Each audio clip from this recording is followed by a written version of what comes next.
I am by birth a Genevese, and my family is one of the most distinguished of that republic. My ancestors had been for many years councillors and syndics, and my father had filled several public situations with honour and reputation. He was respected by all who knew him for his integrity and indefatigable attention to public business. He passed his younger days perpetually occupied by the affairs of his country. A variety of circumstances had prevented his marrying early, nor was it until the decline of life that he became a husband and the father of a family.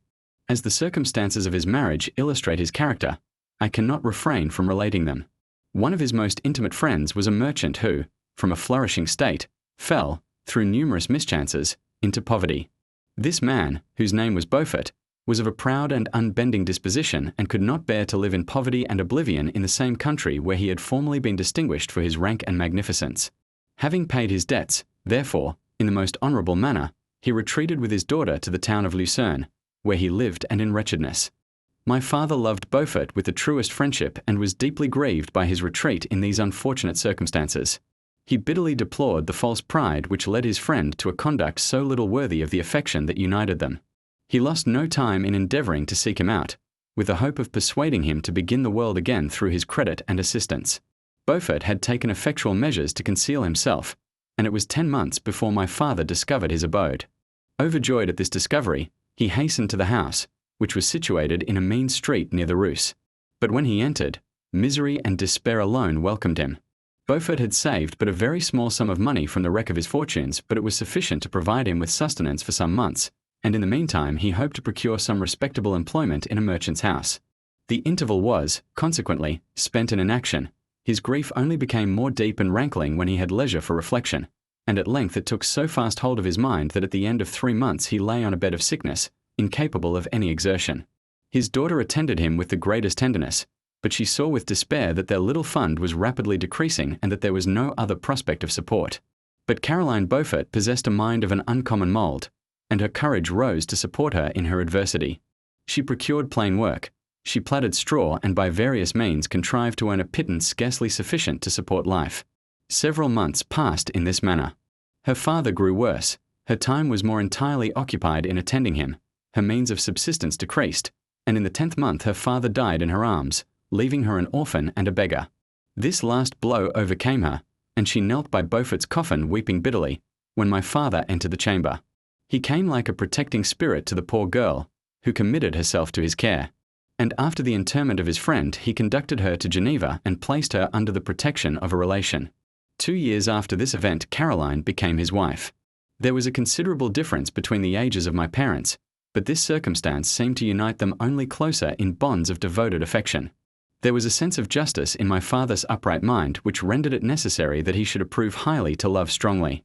Perhaps during former years he had suffered from the late discovered unworthiness of one beloved, and so was disposed to set a greater value on tried worth.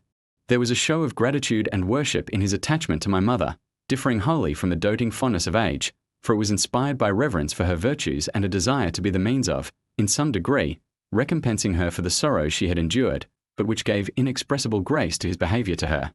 Everything was made to yield to her wishes and her convenience.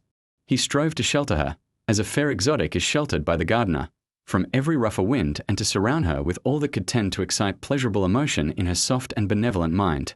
Her health, and even the tranquillity of her hitherto constant spirit, had been shaken by what she had gone through. During the 2 years that had elapsed previous to their marriage, my father had gradually relinquished all his public functions, and immediately after their union they sought the pleasant climate of Italy, and the change of scene and interest attendant on a tour through that land of wonders as a restorative for her weakened frame. From Italy they visited Germany and France. I, their eldest child, was born at Naples, and as an infant accompanied them in their rambles. I remained for several years their only child.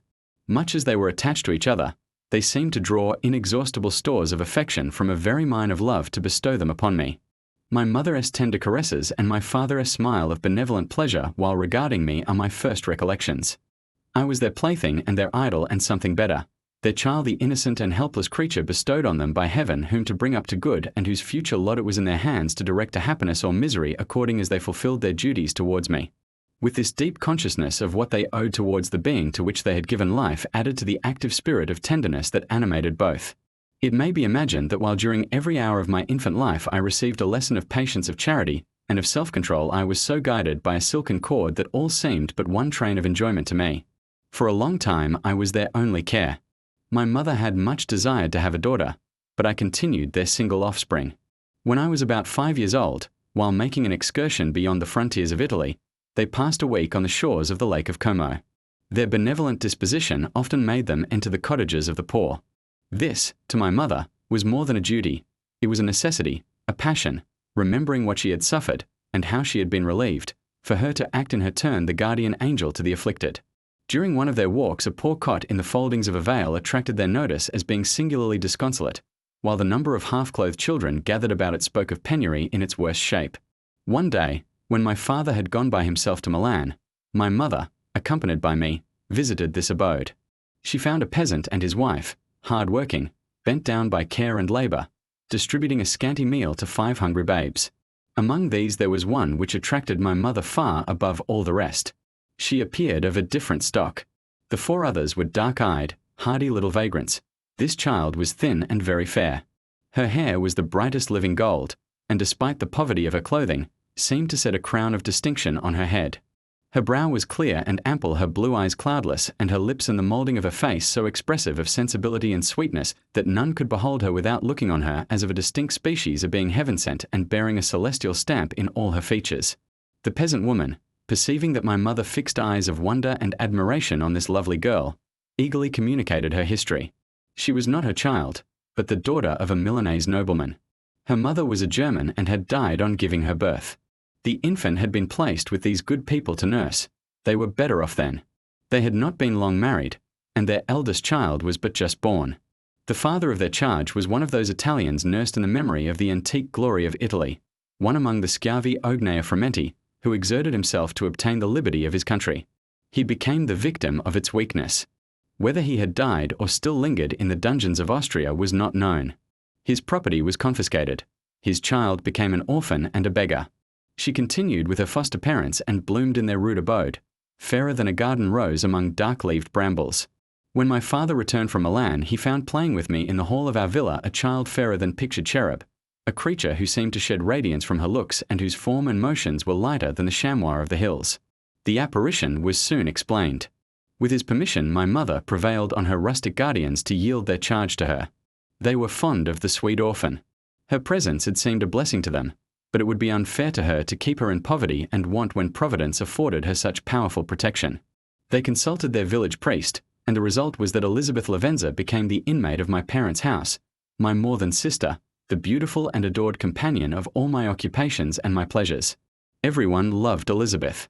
The passionate and almost reverential attachment with which all regarded her became, while I shared it, my pride and my delight.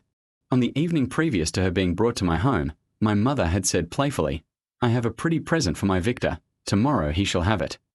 And when, on the morrow, she presented Elizabeth to me as a promised gift, I, with childish seriousness, interpreted her words literally and looked upon Elizabeth as mine to protect, love, and cherish. All praises bestowed on her I received as made to a possession of my own. We called each other familiarly by the name of cousin. No word, no expression could body forth the kind of relation in which she stood to me, my more than sister, since till death she was to be mine only.